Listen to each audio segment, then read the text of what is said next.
Everybody gather around. I'm going to show you my favorite thing that I saw at the NAMM show this year. We got our first arrival of the Yamaha FG9. I'm going to tell you all about it, so stick around.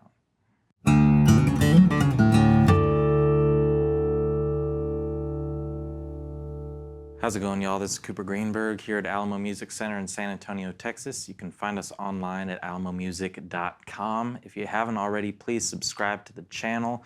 Check out our website, comment on the videos, like them, all that stuff. Check out our spring store for some t-shirts, and stay tuned for the podcast in which I'm going to talk a little bit more about all the NAMM stuff.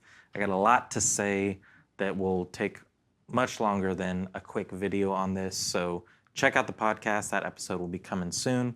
But today I've got the FG9, specifically the FG9 R for Rosewood. Some of you that are gearheads like myself probably either saw this at the show or have seen all the stories about it, all the press releases that Yamaha is getting into the kind of prestige steel string acoustic game. I'm very excited about this guitar. And I did say that it was my favorite thing from the NAMM show this year. A few years back, Chris McKee made a video on this channel about how the Yamaha Red labels were kind of his favorite new guitar that came out for that year. And since then, they have kind of sustained quite a bit in terms of everybody's favorite acoustic guitar that Yamaha makes, you know, for the most part. Within that price range, they are some of the best guitars out there, and I still love them as much as I did then. But we were due for a cool Yamaha release on the guitar side.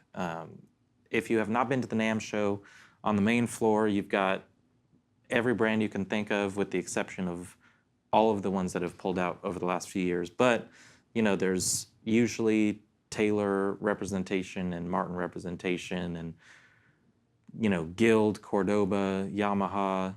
Not on the main floor, I'll get to that. But, you know, there's a lot of guitars to choose from and play around and see all the new releases. They're fantastic. Then you go upstairs, and Yamaha has like a carnival of everything. So they've got pianos, keyboards, synthesizers, pro audio, guitars, band and orchestra. It's a massive show for Yamaha. They do a ton of sponsoring. I mean, it's kind of the Yamaha show, more or less, especially this last year when it was kind of, you know, last month. It was pretty toned down show.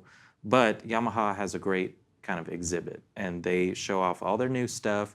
This year, they kept going with the new Rev Stars and all this. You know, they had quite a showing, but this was kind of, in one way, the focal point of the new stuff, and also sort of flew under the radar because it was just a wall, had the FG9s on them, mahogany and rosewood, and it's super loud. You get no opportunity to really play stuff and hear it for real. But I was quickly taken by these guitars. I love the look, so when they were just hanging up on the wall, I was like, man, that's a good looking guitar. It's got the Yamaha feel, very classic, pretty understated. But then up on that wall, I was looking through the specs. I saw kind of the whole story behind this. Our rep, John Scully, was showing us around. And I was basically told that these guitars would be so limited, it'd be really hard for us to get our hands on one, or two, or three, or any of them. And it bummed me out because I'm like, hey, we need this for the channel ASAP. I want to talk to people about this guitar. I was really blown away by the look and the fit and finish. And now, since it's come in, luckily, you know, spoiler alert, John Scully helped us out. He got us some of these guitars on the way. This is the first that came in. Sitting down, playing this guitar is just everything that I hoped it would be. The look and everything is still great, but the sound is really what blew me away. So let's get into it. This is the FG9 R. There is an FG9 M, so you can get this with mahogany back and sides. But this is Yamaha's premier Japanese-made high-end acoustic guitar. And I think that we will hopefully see this line just grow. I'd love to see some FS versions, a little smaller body. But this is truly the guitar to go up against the HD28, the 814 Builder's Edition, you know, all those guitars that we think about when it comes to spruce rosewood dreadnoughts. You know, obviously 814 Builder's not a dreadnought per se, but in that high end, you're looking at $4,000, really beautiful, you know, professional grade acoustic guitars. this is it for Yamaha, and I think they've done a fantastic job. I'm going to tell you a bit of the specs. First off, this is an Addy top, Adirondack spruce. Great to see. I mean, we've seen it with Taylor this year. They put out the 814 builders. People want Adirondack, and they're getting it from, you know, the Martin Custom Shop or the Martin Authentics. They're getting it in custom Taylors. I think we're going to see certain brands put out this, you know, everybody's trying to win the race of the spruce rosewood dreadnought. It's the ongoing war. So Adirondack top, this is solid East Indian rosewood back and side. It's got a really pretty maple stripe. Sorry that you can see all the off-gassing from the nitro, but this is gloss nitro. I really like on the heel cap right there, they have the little maple inlaid FG, a little bit of that Yamaha craftsmanship and just kind of pretty, you know, understated but elegant. I really like the vibe. It's not herringbone on here. This is kind of like a rope inlay, but it does give the vibe of the herringbone. I think it's smart that they didn't just go for herringbone. So you got the double rope on the rosette. You got the Yamaha pick guard that's got the recognizable shape and everything. Ebony on the bridge, ebony on the fingerboard. This is a 1 3/4 inch nut width. Feels nice, feels right. It's got this kind of interesting little stripe fret marker inlay that goes from the fretboard to the kind of top dot area. I think it looks sharp. Mahogany neck, bone nut, bone saddle, and these are open geared Goto tuners with the inlaid, you know, head plate, got maple, Yamaha maple stripe around the whole thing. And the binding on here is all black, and then you get that kind of maple stripe framing it. I just think that they put something together that is so sharp looking, so under the radar, no vine inlay, abalone, all that. This is truly meant to be a craftsman's kind of representation of the ideal dreadnought guitar. I'm just blown away by this thing. I'm going to let you hear it, do some picking on it, some finger picking. It is fantastic to play. I'll tell you my thoughts on the sound on the other end, but check out the demo right now.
So there you have it, y'all, a little sound sample on the FG9 R. I'm very excited to get that mahogany in here.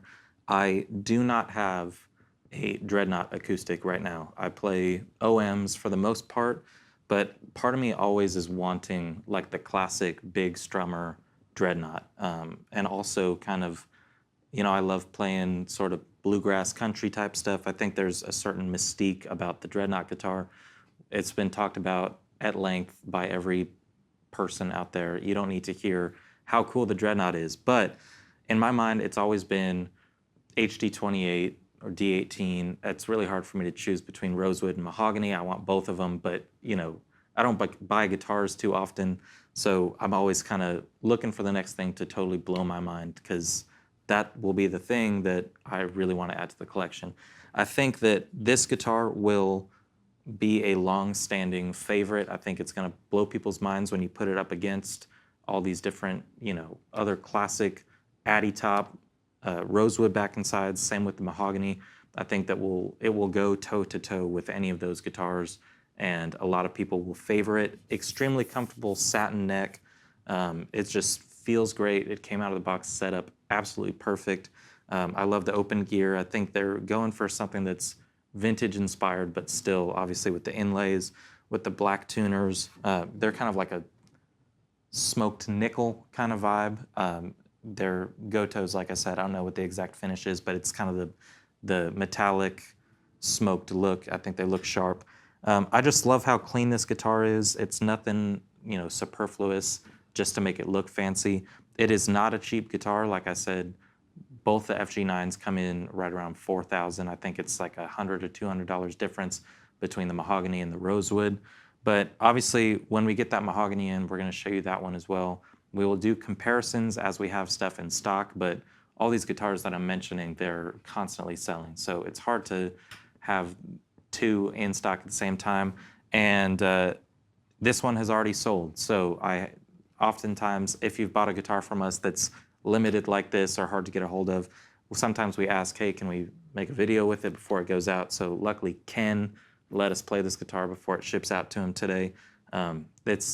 It's really a joy to play, and it's got me strongly considering Yamaha Dreadnought in the collection. I mean, they make everything from their entry-level guitars, like an FG800, all the way up FG830. You get into the red labels with the FGX5, FGX3. Every single one, it has its own kind of Yamaha flair, but this is truly the kind of apex of Yamaha's craftsmanship, and I cannot say enough good stuff about this guitar. I hope that y'all enjoy the look. I will say that, some of you might have seen the Martin custom OM that I got to put together with those guys.